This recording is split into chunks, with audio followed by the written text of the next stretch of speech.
What is going on, everybody, and welcome back to another Yu-Gi-Oh! Sevens episode review. Man, it's kind of feels like it's been a while since I've actually recorded that. I kind of had a little bit of issues going on with the last episode. If you guys didn't see, on Monday, I actually had posted my Yu-Gi-Oh! Sevens episode 14 review. If you have not seen that video yet, I'm actually going to be putting that down in the description below so that you can go watch it if you missed it, if you want to know my thoughts on it. And yeah, the whole week got messed up, and I kind of explained that a little bit in that video, but just in case you didn't, a lot happened that week. I wasn't able to really get the time to actually edit the videos, so I do apologize for not being able to do that.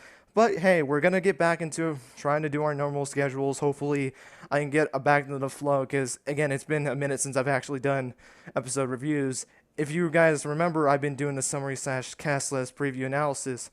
I didn't do one for episode 15. Didn't get enough time to actually record the audio for it. So, and plus, I don't think it matters anymore because the episode did come out. So there's no predicting wise because I know a lot of people would have already seen the episode at this point subbed actually. So yeah, won't be doing that. That's the first time I actually haven't done it since I've been starting to do it, which is all right. I didn't expect it to do it all the way through. I'm not perfect. I'm not going to be able to do an episode every week like I normally want to, but I will make sure I will try my best to make sure that I get an episode review for all of Yu-Gi-Oh! Sevens because that's a goal that I have. I want to get all Yu-Gi-Oh! 7 and all Yu-Gi-Oh! Episodes reviews for all of the series done one of these days, whenever the time I have that. But we'll see how it goes on during the way. But I'm gonna make sure it's a guaranteed thing that I get these episode reviews out there and have the content that you guys deserve. So I do apologize once again for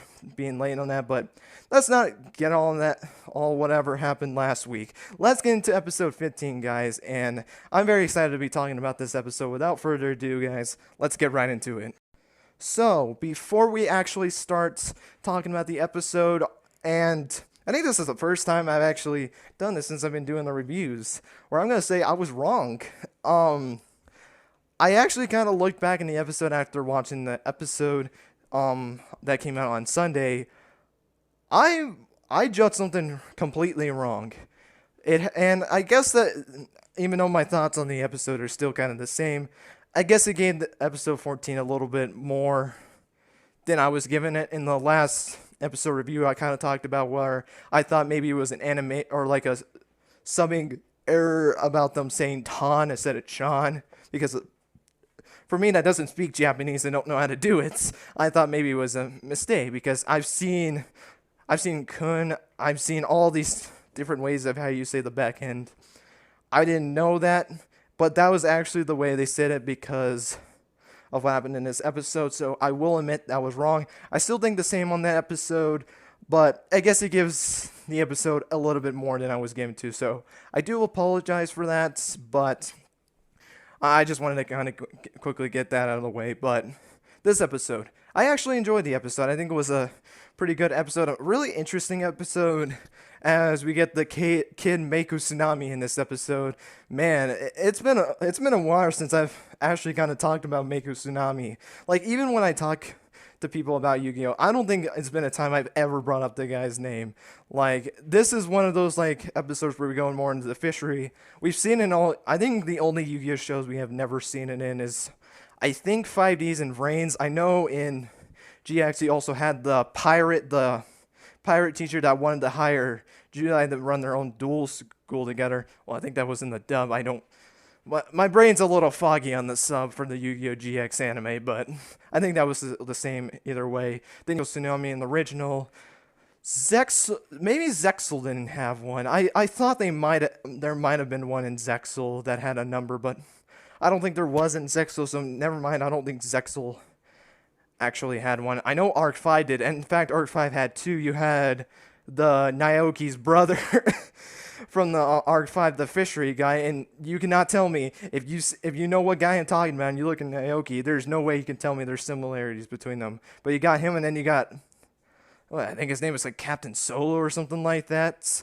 That was during the third season. The guy that Yuya faced, that when they were on the pirate ship, I remember that guy, and then Brains, I don't think Brains had any Fisher type guys. So yeah, at least we've had this concept before in Yu-Gi-Oh, so it's kind of cool to see this.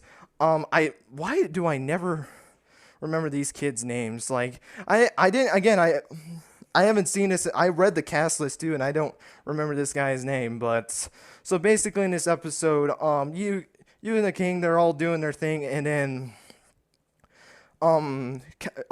Kaizo had told them that they found the location of where Otis's was, where the relic is, because Yuga had a flashback about Otis, which Otis was on the cast list last episode, which I wasn't surprised that he was a flashback. I actually thought that was going to be a flashback because I didn't see Otis being in the episode right now. I just feel like it didn't make any sense for him to be this early on after we literally just got back into it. So I think it's kind of safe to say that he wasn't going to be in this episode, but I know a lot of people were kind of hoping he'd be in this episode. But basically, Kazuo says that he found the relic. It is on this island, and he actually got contact with some people on the ship that there was a way, because since they were going down there, they can go and drop them off to go and see the relic. So Yuga and Ko go and get onto the ship, and at the beginning of the episode, they realized that they were on the ship, because I think that was the very first scene, and they kind of talked about the day, and then that's when the whole Kaizo thing,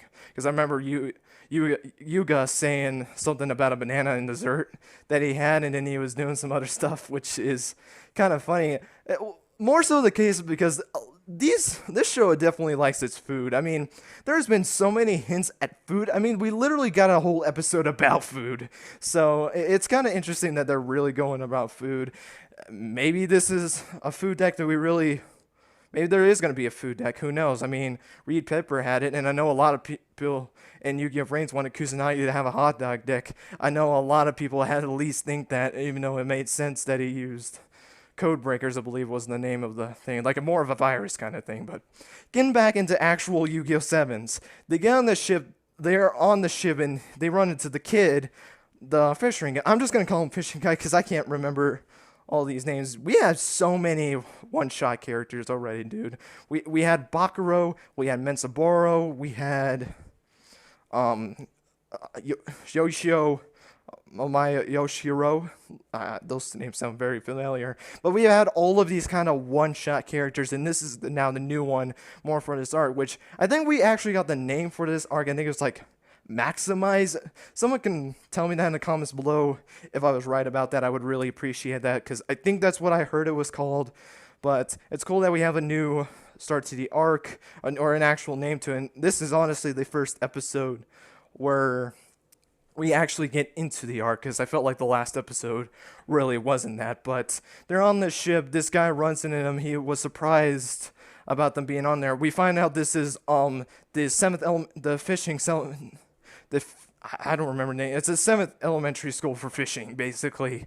Man, I watched it I think I watched earlier this morning, and I'm recording this at night, so I am a little bit hazy on it, and I didn't get to watch the episode on sub because I normally like to watch it twice to get an understanding of it. The thing was not working for me, which I know a lot of people had a problem with that, so I do apologize if I'm a little bit scrambly with this. But so he basically tells Yuga and Ko that they were going to be stuck on the ship for a month, which Kaizo never actually brought that thing up, so which is kind of funny, which we'll talk about Kaizo in a minute, because right before we get on the ship, we see Yuga's bike activate, and then we hear it beeping, like, what in the I was thinking, like, what in the world is going on? And the bike just goes on, it transforms and just swims all the way to where their ship was. In fact, they drag it in, and this kid, which, you know what I'm going to do? I'm going to look up this kid's name. Just give me a second, guys. Okay, guys, so I actually pulled up his name. I do apologize for not getting his name right. His name is Nanami Maguro, which, fun fact, I think Nanami means tuna in Japan, which is really cool. So that's the kid. So we'll call him Nanami. I think that, or no, we'll call him Maguro. I think Maguro will be easy for me to remember. But Maguro finds out because they end up fishing out the bike out of the sea, and Yuga's like, oh, that's one of my roads, that's one of my creations. And Maguro kind of got upset with this because he was like disregarding the sea, because, you know, people like to throw like old boots and all that stuff into the ocean. Like, they don't really care about the ocean pollution, they really don't care And Meguro gets mad and actually challenges Yuga to a duel, and that's where we actually got the whole setup of the duel. And they kind of explain like, I didn't throw this away. I didn't even know he was in there and he was trying to get that way. So they decided to go and rush duel. And he even talks about like he's a very strong duelist. Like he's able to get all of these pro duelists to challenge him, and he was always able to beat them. So they kind of made him seem out to be a pretty strong one. I think out of all of them, I think it's him that's kind of feel like the stronger one out of the one-shot characters that we've really gotten. Because I don't think the other ones have mentioned anything about dueling. But so they challenge each other to a duel. He actually starts out the duel first, and this is actually the second time throughout Yugioh Sevens that we actually see a field spell. I think it was like the field spell was called like Big C, I believe is what it was called. It was something like that. I don't remember the field spells very well, but he basically summons his three monsters like you normally do. He sets a trap card and ends his turn. Nothing too big on that, but we go to Yuga's turn, and basically we learn after he summons his two monsters, which we see the Kuripot, I think was its name. We see that card back in this episode, which is really cool to see that card again. But he summons those monsters, and Yuga immediately finds out that since he doesn't have any water attribute monsters, he cannot actually well, no, he couldn't attack anyway because all non-water attribute monsters, I believe, lose 300 attack points, which is pretty insane. He actually attributes them into Hydro Magician, which is a water attribute, but he activated a trap. I can't remember the name of the traps. His deck I can remember very well, to be completely honest. I mean, I think it was good in terms of the dueling, but I don't think, like, anything like catch me on the top of my eye, I guess I would say, but he activated a pretty powerful trap where I think for every monster on his field, your opponent's monster loses 300 attack points, and since he has three monsters already, he basically was able to drop it 900, and actually Yuga ends up taking the damage that he was going to be able to take. And then it goes to his turn, and he does a whole bunch of tribute summoning, and he even summons his ace monster, which I think was like it was like big something big I was like big tuna or something like that, because I remember the monster what the monster looked like, because it was also in Shocking Lightning Attack, which was the pack that had the image of Lightning Bolt Condor on it, which I was very excited going into this episode, but I'll get into it in a second. So he summoned this big monster. Yuga's in trouble because he already attacks with the two monsters, and he already, due to activating some spell and combos with his monster, he was able to get up to, I believe, 3,100 points. And if he attacked Yuga, it would have been done. But he activates, and it's very interesting of the kind of the trap card that he played, because he plays a trap where he can target a water attribute monster in his graveyard, only his graveyard, and he can gain life points equal to, I think, half of its defense points. So he was able to gain enough life points to survive the attack. He is now down to 300 attack points. Which he wasn't done, he was actually making combos to reset the trap card back on his field. So if you guys summoned another water attribute to beat his monster, he can lower it back down, because he built his field up again with three monsters. So the monster would lose 300 points, or it would lose 900 points actually, if he attacked with a monster. And plus, he has the next card that he would draw on the very top of his deck is the same copy card that he had. So even if Yuga survived those two turns, he would have to deal with it again, which is pretty insane. And Yuga was on the roast basically in this entire duel. I don't think he really dealt a point of damage until he activated that trap, because it also dealt him 500 points of damage. But Yuga goes into his turn, and what I liked about this duel a lot too is I believe this is the first duel from all the duels that we had with Yuga where Yuga does not summon Sevens Road Magician, and I love that. And here's the reason why. I know a lot of people were getting tired of just seeing Sevens Road Magician being the one to basically duel for him. Like, I know we had Raven Dawn, Light Across, we had all these different monsters. I think that was the other one other than Full Meteor Impact and Sevens Road Mage, which that's a Seven Roads card, so it doesn't even get out of that. But we've seen this card, but we've seen Seventh Row Magician so many times. And it was kind of nice to see him not use this. But what is the ace monster that he used in this episode? Remember how I mentioned earlier that that monster, that big tuna monster, came from the pack of King Lightning Attack, the same pack that had Lightning Bolt Condor on it? Well, that cover monster also appeared in this episode. Lightning Bolt Condor appeared in this episode. And honestly, guys, I was so excited to see this card. This is probably my third favorite card that we've seen in the Yu-Gi-Oh! 7 series. And let me know what you guys thought of the summoning a Lightning Bolt Condor. Do you like it summoning? Is it your favorite monster? For me, I think Yameru, I should say, and Dragonic Slayer are still higher for me. If I had to put in order, Dragonic Slayer, Yameru, and then Lightning Bolt Condor. But it was great to finally see that monster in action. And basically, what he was and I remember Lightning Bolt Condor's effect pretty well. He was able to send a monster with an attribute to the graveyard. Its effect is it lowered his monster's attack points. I think it was like 300 per like level of that monster that he sent to the graveyard. So since Hydro Magician was level 5, I think it was able to lower it by 1,500 attack points, which lowered it drastically. And before he summoned the monsters, he actually got rid of the trap card, so he was able to attack. He summons Light Sorcerer, which is kind of funny that we had Dark and Light Sorcerer in this episode. It was with Lightning Bolt Condor. Those two attack. Lightning Bolt Condor charges up, blasts that tuna away, and Yugioh wins the duel.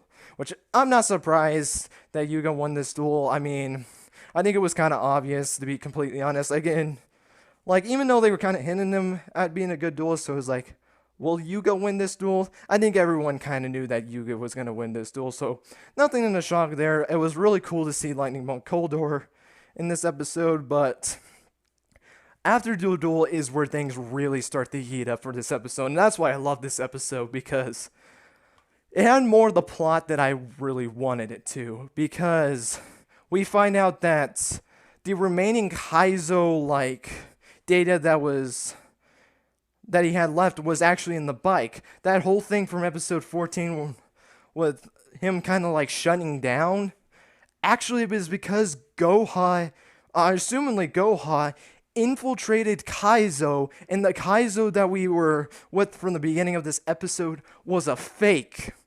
And this is what I was talking about when I was being wrong before. And they hinted at us, and I was wrong about it.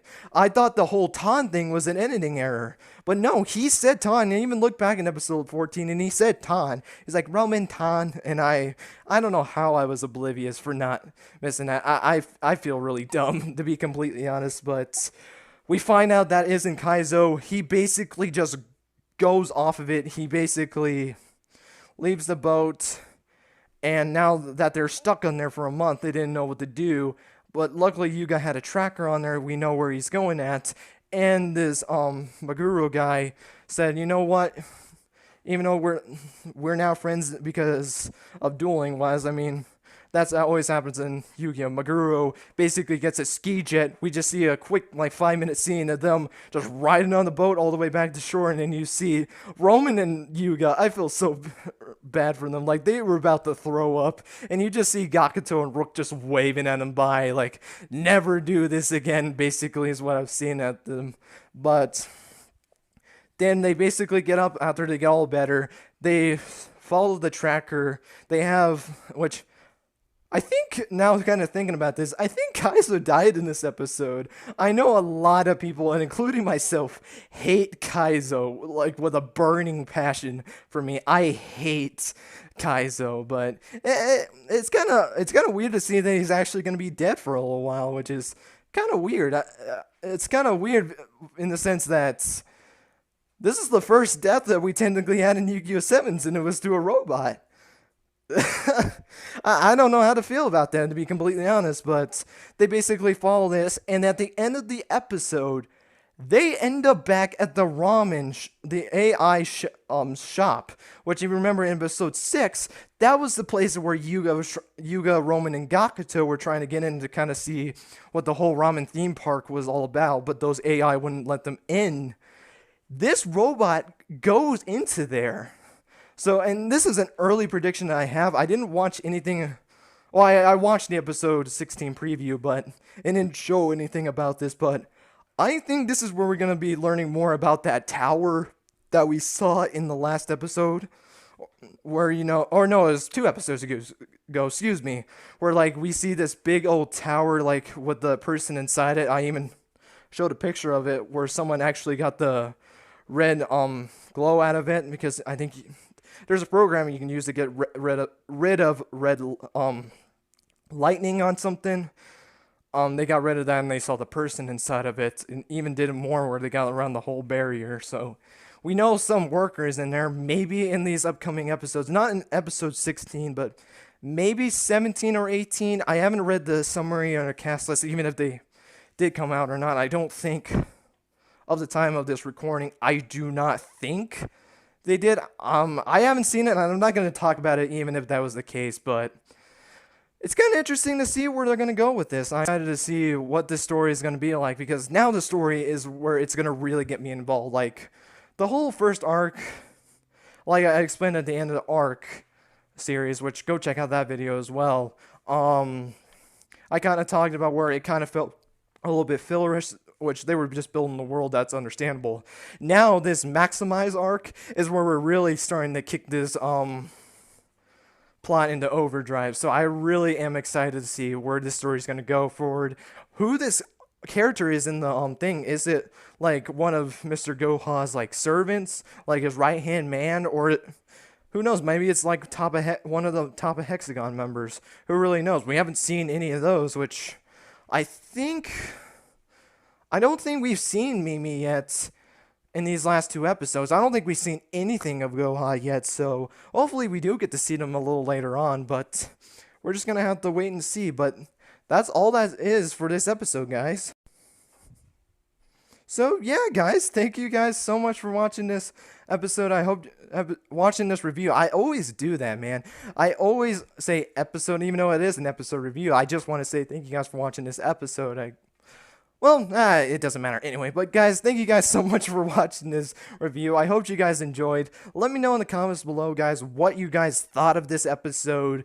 And where do you think the plot's going to honestly go at? Because I know at least maybe 3 or 4 episodes, this show is going to really be ramping it up a little bit to where we get more into Goha, which I'm very excited for. More than just hearing Mr. Goha laughing and saying 6666. I can't wait to see if we're going to get more with him and kind of see who this mysterious character in the robot is. Maybe it's I. Who knows? Yes, I just brought up I didn't bring that up in episode 13, but who knows? Maybe it's I. I'm not going to make a theory video about that, but I just want to put that in people's minds that it might be I. So guys, just make sure you're on the lookout for that when I appears in Yugioh Sevens, okay? Just be on the lookout for that. I'm telling you, it's gonna happen. But thank you guys so much for watching this video, and until next time, guys.